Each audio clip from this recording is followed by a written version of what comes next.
కీర్తన గ్రంథము 19వ అధ్యాయము 12వ వచనంలో ఇలా ఉంది.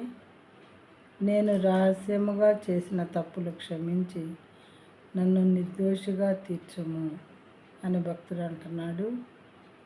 రహస్యముగా చేసిన తప్పులు కొంతమంది జీవితాల్లో ఉంటాయి ప్రియమైన వార్లారా.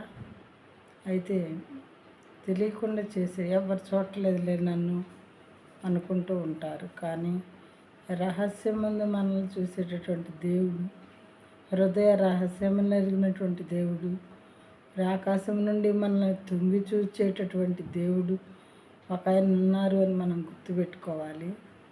అనుక్షణం ఆయన బిడ్డల యొక్క మరి పరిస్థితుల్ని, వాళ్ళు చేసే పనుల్ని, వాళ్ళ ఆలోచనల్ని, వాళ్ళ మాటల్ని గమనిస్తూ ఉంటాడంట పరలోకపు తండ్రి.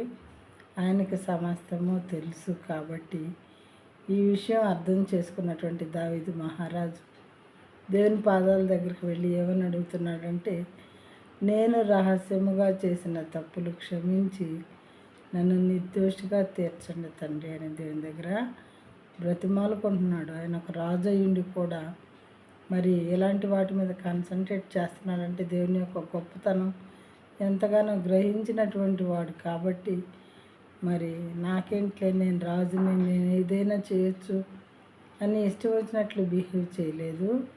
అయితే తను ఎప్పుడైనా సరే దేవునికి వ్యతిరేకమైన పనులు చేస్తే వెంటనే దేవుని పాదాల దగ్గరకు వచ్చి క్షమాపణ అడుక్కొని క్షమాపణ పొందువాడుగా ఉన్నాడు దావీదు మహారాజు గారు.